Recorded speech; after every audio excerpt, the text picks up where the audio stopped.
സംസ്ഥാനത്ത് നിയമസഭാ തെരഞ്ഞെടുപ്പിന്റെ വോട്ടെണ്ണലിന് 2 ദിവസം കൂടി ബാക്കി. തിങ്കളാഴ്ച രാവിലെ 8 മണി മുതലാണ് വോട്ടെണ്ണൽ.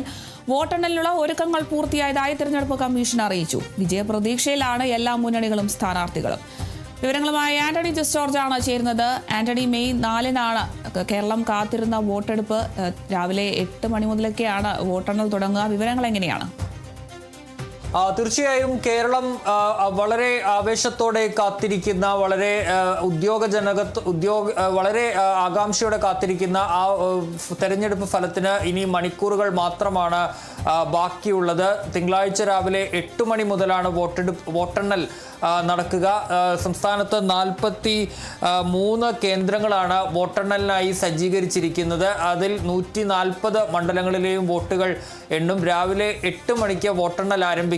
ആദ്യം എണ്ണുക പോസ്റ്റൽ ബാലറ്റുകൾ, അതുപോലെ തന്നെ ഈ ഹോം വോട്ടിങ്ങിലൂടെ ലഭിച്ച വോട്ടുകൾ, അങ്ങനെ ഉള്ളവയാണ് ആദ്യം എണ്ണുക. അതിനുശേഷമായിരിക്കും EVM മെഷീനുകൾ, വോട്ടിംഗ് യന്ത്രത്തിലെ വോട്ടുകൾ എണ്ണിത്തുടങ്ങുക. 8:30യോടുകൂടി ആദ്യ ഫലസൂചനകൾ പുറത്തേക്ക് വന്ന് തുടങ്ങും. ഏതായാലും വോട്ടെണ്ണലിൻ്റെ എല്ലാ ഒരുക്കങ്ങളും പൂർത്തിയായി എന്നുള്ള കാര്യം തെരഞ്ഞെടുപ്പ് കമ്മീഷൻ അറിയിച്ചിട്ടുണ്ട്. ഒരു വോട്ടെണ്ണൽ കേന്ദ്രത്തിൽ അല്ലെങ്കിൽ ആ വോട്ടെണ്ണിടുന്ന സ്ഥലത്ത് 14 മേശകളായിരിക്കും സജ്ജീകരിക്കുക. അത്തരത്തിൽ വോട്ടെണ്ണൽ വളരെ വേഗത്തിൽ, വളരെ കാര്യക്ഷമമായി നടപ്പാക്കാനുള്ള എല്ലാ ഒരുക്കങ്ങളും ഇപ്പോൾ പൂർത്തിയായി കഴിഞ്ഞിരിക്കുന്നു. ഏതായാലും ഇനി മണിക്കൂറുകളുടെ അല്ലെങ്കിൽ കാത്തിരിപ്പ് മാത്രമാണ് ഉള്ളത്. ഏതായാലും വലിയ പ്രതീക്ഷയിൽ തന്നെയാണ് സ്ഥാനാർത്ഥികളും മുന്നണികളും ഒക്കെ ഉള്ളത്. നമുക്കറിയാം, എക്സിറ്റ് പോൾ ഫലങ്ങളൊക്കെ കഴിഞ്ഞ ദിവസം പുറത്തേക്ക് വന്നിരുന്നു. UDFനെ സംബന്ധിച്ച എക്സിറ്റ് പോൾ ഫലങ്ങളിൽ ഭൂരിഭാഗവും UDFന് അനുകൂലമായ ഒരു ഫലമാണ് പ്രവചിക്കുന്നത്. പക്ഷേ LDF അതിനെ തള്ളുകയാണ്. ചെറിയ രീതിയിലെങ്കിലും മാറ്റം വന്നാലും LDFന് 3ാം ഭരണം ഉണ്ടാകും എന്നുള്ള ഉറച്ച ആത്മവിശ്വാസത്തിലാണ് CPIM-ഉം അതുപോലെ തന്നെ LDF-ഉം ഉള്ളത്. 3ാമത് പിണറായി വിജയൻ സർക്കാർ തന്നെ അധികാരത്തിലേക്ക് എത്തും എന്നുള്ള ആ ഉറച്ച വിശ്വാസത്തിൽ അവർ മുന്നോട്ട് പോവുകയാണ്.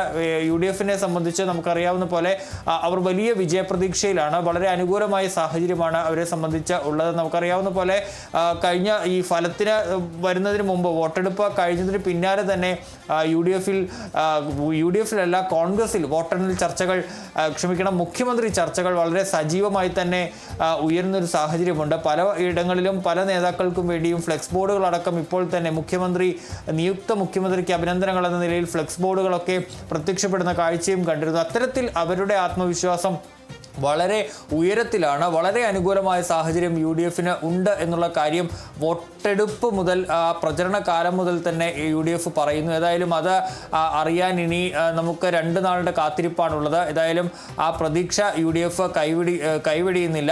LDFനെ സംബന്ധിച്ചും നേരത്തെ സൂചിപ്പിച്ചതുപോലെ തന്നെ അവരും വലിയ ആത്മവിശ്വാസത്തിൽ തന്നെയാണ് ഉള്ളത്. കഴിഞ്ഞ തവണത്തെ അത്തരം സീറ്റ് നേടിയില്ലെങ്കിൽ പോലും സംസ്ഥാനത്ത് 3ാമതൊരു LDF സർക്കാർ, 3ാം പിണറായി സർക്കാർ വരും എന്നുള്ളത് തന്നെയാണ് അവരും പ്രതീക്ഷിക്കുന്നത്. നമുക്കറിയാവുന്ന പോലെ BJPയും പ്രതീക്ഷ വെച്ച് പുലർത്തുന്നുണ്ട്. കഴിഞ്ഞ തവണ BJPക്ക് അവരുടെ അക്കൗണ്ട് ഉണ്ടായിരുന്ന നിയമമടക്കം നഷ്ടപ്പെടുന്ന സാഹചര്യം ഉണ്ടായി. പക്ഷേ ഇത്തവണ നിയമമടക്കം തിരിച്ചു പിടിച്ച് 1-ലേറെ സീറ്റുകളിൽ വിജയിച്ച് കയറാനും അതുപോലെ തന്നെ പല സീറ്റുകളിലും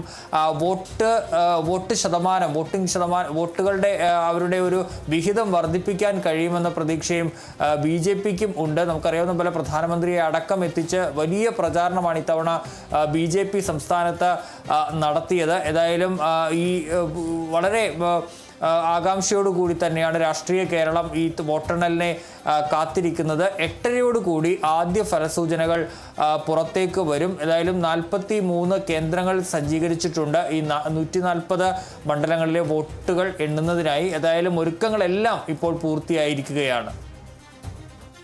ശരി, വ്യക്തമാണ്. എന്തായാലും ഇനി നിയമസഭാ തെരഞ്ഞെടുപ്പിന്റെ വോട്ടെണ്ണലിന് 2 ദിവസം കൂടിയേ ബാക്കിയുള്ളൂ. എക്സിറ്റ് പോൾ ഫലങ്ങളൊക്കെ വന്നതോടുകൂടി മുന്നണികളൊക്കെ വലിയ പ്രതീക്ഷയിലാണുള്ളത്. തിങ്കളാഴ്ച രാവിലെ 8 മണി മുതലാണ് വോട്ടെണ്ണൽ ആരംഭിക്കുക. വോട്ടെണ്ണലിനുള്ള എല്ലാ ഒരുക്കങ്ങളും പൂർത്തിയായതായാണ് ഇപ്പോൾ തെരഞ്ഞെടുപ്പ് കമ്മീഷൻ അറിയിച്ചിരിക്കുന്നത്. എന്തായാലും വിജയപ്രതീക്ഷയിലാണ് എല്ലാ മുന്നണികളും സ്ഥാനാർത്ഥികളും ഉള്ളത്. ഇനി വിധിക്കായുള്ള കാത്തിരിപ്പിലാണ് കേരളം. കൂടുതൽ വിവരങ്ങൾ നൽകിയത് ആന്റണി ജോർജ് ആണ്.